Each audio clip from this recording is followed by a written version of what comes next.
L'Amérique ne s'effondre pas, elle glisse. Depuis janvier 2 2026, une question revient partout dans les médias économiques.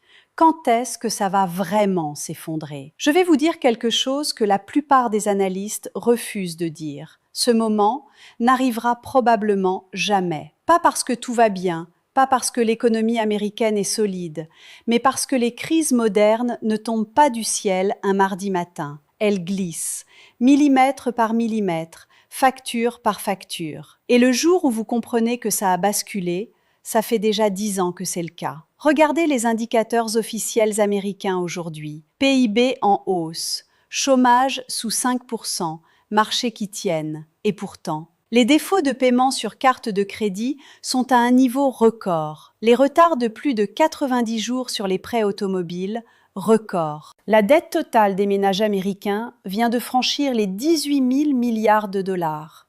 Comment est-ce possible que le PIB monte et que les ménages s'enfoncent? La réponse tient en une lettre, K. Les économistes appellent ça la K-shaped recovery, la reprise en forme de K. Deux branches qui partent du même point. La branche du haut, l'économie des actifs, des marchés, des portefeuilles. Elle monte. La branche du bas, les salaires réels, le pouvoir d'achat, la capacité à vivre sans s'endetter. Elle descend. Quand les médias vous disent que l'économie va bien, ils regardent la branche du haut. Quand un Américain de la classe moyenne vous dit que ça va mal, il décrit la branche du bas. Ces deux personnes ont raison. Elles parlent de deux économies différentes, qui coexistent dans le même pays. Voici maintenant les chiffres que personne ne met en titre de journal. Le salaire médian américain corrigé de l'inflation. 0 progression cette année. Dans le même temps, les loyers montent, les assurances santé montent et l'essence a explosé. Plus 65% en moins de 4 mois. Imaginez ce que cela signifie pour un Américain qui vit loin de son travail, dans un pays où la voiture est indispensable. Ce n'est pas une statistique abstraite. C'est parfois 400 $ de plus chaque mois, juste pour aller travailler. Permettez-moi maintenant de vous raconter une histoire. Monsieur et Madame Johnson, banlieue de Columbus, Ohio. 2 salaires, 2 enfants, classe moyenne typique. Janvier 2026, la voiture tombe en panne. Sans voiture, pas de travail. Nouvelle mensualité, 340 $. Février, le lave-linge casse, carte de crédit. Mars, l'essence explose. Le budget carburant grimpe encore. Avril, soins dentaires pour leur fille, carte de crédit. Et la prime santé augmente encore. À ce stade, les Johnson ne sont pas en faillite. Ils travaillent, ils paient leurs factures. Mais leur dette explose lentement. Et cette trajectoire, des dizaines de millions de foyers américains la vivent en même temps. Voici maintenant ce que beaucoup refusent d'admettre. Depuis 45 ans, les salaires réels américains stagnent.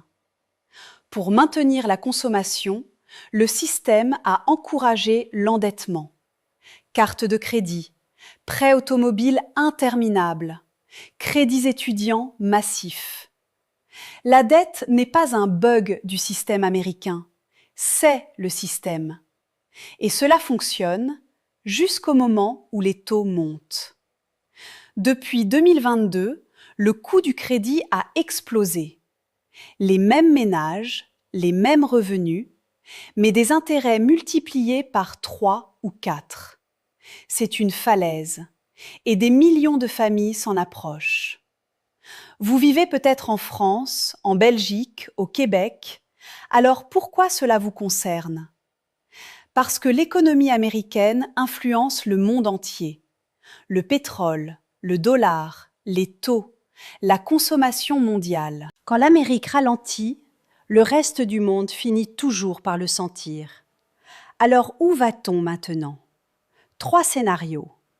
Premier scénario, la glissade continue.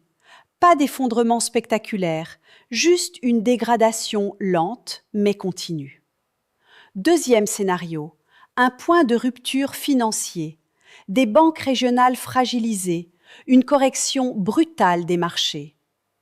Troisième scénario, le retournement politique.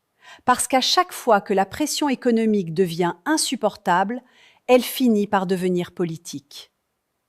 L'économie américaine survivra probablement à cette crise, mais à quel prix humain? Et quand les analystes regarderont en arrière dans 10 ans, que verront-ils réellement? Des marchés solides et une classe moyenne qui aura glissé. Dites-moi en commentaire, pensez-vous que cette glissade finira par provoquer un véritable effondrement ou restera-t-elle invisible jusqu'à ce qu'il soit trop tard? Et si cette analyse vous a appris quelque chose aujourd'hui, partagez-la, parce que maintenant, vous savez. À très bientôt pour la prochaine analyse.